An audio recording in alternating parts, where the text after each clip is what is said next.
37 წელი გავიდა დღიდან, როცა ქვეყნის უახლესი ისტორიის ახალი ფურცელი გადაიშალა. მოვლენები, რომელმაც წარუშლელი კვალი დატოვა, დღემდე მძიმედ და ამავდროულად ამაყად გასახსენებელია. მაშინ ყველა ერთმა მიზანმა გააერთიანა. თავისუფლება ეს იყო ძირითადი მოთხოვნა, რის გამოც ქვეყნის მთავარ მოედანზე უამრავი ხალხი გამოვიდა და მშვიდობიან პროტესტს შეუერთდა. ზუსტად 37 წლის წინ თავისუფლების მოპოვების უსაზღვრო წყურვილი შიშზე ძლიერი აღმოჩნდა და დიდი გამარჯვებით დასრულდა.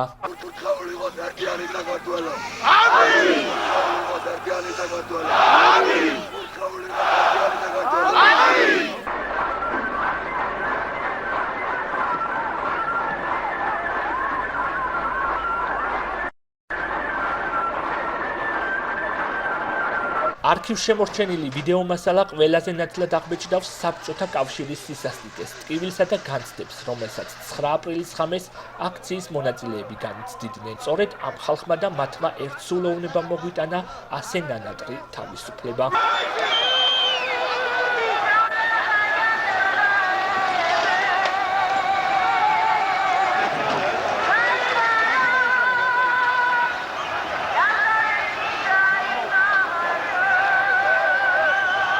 $1989 წლის 9 აპრილის ღამეს, მაშინ როცა მსოფლიოს ეძინა, თბილისში შეკრებილი მშვიდობიანი მოქალაქეების დაშლა, საბჭოთა იმპერიის იმდროინდელმა არმიამ სრული სისასტიკით დაიწყო. დემონსტრანტების წინააღმდეგ მხუთავი აირი, ცეცხლსასროლი იარაღი, ნიჩბები, ხელკეტები და არაერთი აკრძალული ნივთი იქნა გამოყენებული. ტრაგიკული ღამე ქართველების მეხსიერებას სამუდამოდ შემორჩა. დილით კი მსოფლიომ გაიგო, რომ საბჭოთა სისასტიკეს პატარა ქვეყნის მოსახლეობა არ შეუშინდა და თავი შესწირა. ტრაგედიას 21 ადამიანის სიცოცხლე ემსხვერპლა, მათ შორის 3 არასრულწლოვანი იყო. მხუთავი აირით 4000-ზე მეტი ადამიანი მოიწამლა. სხეულის მძიმე დაზიანება კი 10000-მდე მოქალაქემ მიიღო.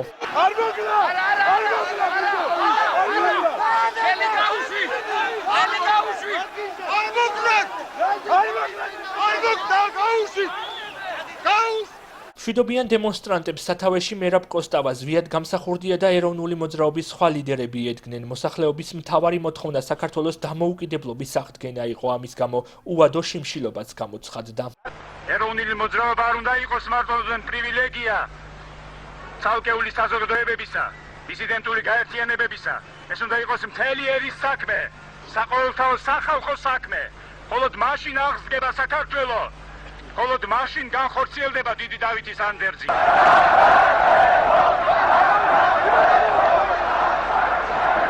ტრაგედიამდე ცოტა ხნით ადრე აქციაზე მივიდა საქართველოს კათოლიკოს პატრიარქი უწმინდესი და უნეტარესი ილია მეორე, რომელმაც მშვიდობიან დემონსტრანტებს მოსალოდნელი საფრთხე აცნობა და ლოცვისკენ მოუწოდა.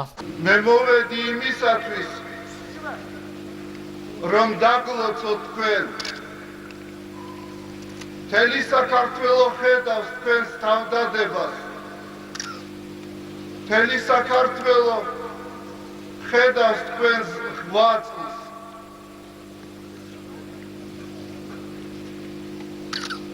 მაგრამ ამავე დროს ჩვენ არ შეგვიძლია არ დავინახოთ ის რეალური საშიშროება, რომელიც დგას ჩვენს წინაშე. აი ამიტომ მე მოვედი აქ, რომ დაგლოცოთ, რომ დამთავრდეს ეს შეყრილობა. მე მოვედი იმისათვის, რომ წავიდეთ ტაძარში და მადლობა შევსწიროთ ღმერთს გადარჩენისათვის. მე ახლა მაცნობეს, რომ საშიშროება რეალურია.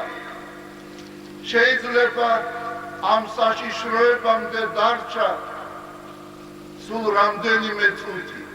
ღამით კი რუსეთის არმია ბრძანების შესრულებას შეუდგა. სამხედროებმა აქციის დაშლა დაიწყეს. დილით ქვეყანამ სხვა რეალობაში გაიღვიძა. ფაქტებს რუსეთი ტრადიციულად მალავდა. რა მოხდა თბილისის ცენტრში, საქართველოს მოსახლეობის აბსოლუტურმა უმრავლესობამ არ იცოდა.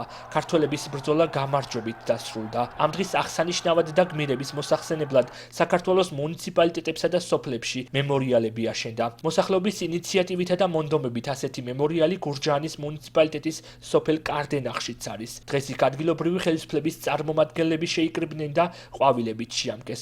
როგორც მუნიციპალიტეტის მერმა გიორგი მაჭავარიანმა აღნიშნა, სწორედ ასეთ გმირებზე დგას ქვეყნის წარსული, აწყყო და მომავალი.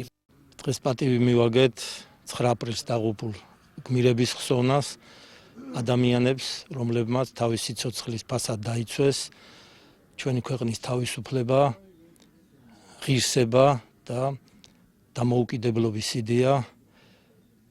დღეს ჩვენი ქვეყნის ისტორიაში ერთ-ერთი მძიმე დღეა, მაგრამ ამასთანავე საამაყო დღე, რომელმაც გვაჩვენა ჩვენი ერის ხალხის ერთიანობა და თავისუფლებისთვის ბრძოლის მტკიცე სურვილი. დიდება გმირებს. 37 წლის წინანდელი მოვლენები გაიხსენეს თელავშიც. კახეთის მხარეში სახელმწიფო რწმუნებულმა პლატონ კალმახელიძემ, თელავის მუნიციპალიტეტის მერმა ვაჟა მაღრაძემ და ადგილობრივი ხელისუფლების სხვა წარმომადგენლებმა 9 აპრილის მემორიალი ყვავილებით შეამკეს და გმირთა ხსოვნას პატივი მიაგეს. როგორც მათ აღნიშნეს, 1989 წლის 9 აპრილი თითოეული ქართველისთვის მნიშვნელოვანი თარიღია, რადგან ამ დღეს ქვეყნის უახლესი ისტორია დაიწერა. 9 აპრილს საქართველოს მოქალაქეების ერთობამ დაუდო საფუძველი ჩვენი ქვეყნის სუვერენიტეტს. დღეს შევიკრიბეთ ერთად ისევ, რომ გადავუხადოთ მადლობა ჩვენს გმირებს და ყველაფერს გავაკეთებთ იმისათვის, რომ ჩვენ ავაშენოთ ისეთი ქვეყანა, რისთვისაც ჩვენმა გმირებმა გაიღეს ყველაზე ძვირფასი, რაც კი გააჩნდათ საკუთარი სიცოცხლე. უკვე 37 წელია გავიდა იმ დღიდან, რაც საქართველოს გაუთენდა ძალიან მძიმე დღე. მინდა გითხრათ, რომ 9 აპრილი ამის შემდეგ არის როგორც დიდი ტკივილის, ასევე დიდი სიამაყის დღე. ბრძოლას რომ ყოველთვის აქვს აზრი, ეს 9 აპრილის შემდგომ განვითარებულმა პროცესებმაც ნათლად აჩვენა. ზუსტად 2 წლის თავზე 1991 წლის 9 აპრილს რეფერენდუმზე მოსახლეობის უდიდესმა ნაწილმა მხარი დაუჭირა საქართველოს დამოუკიდებლობის აღდგენას.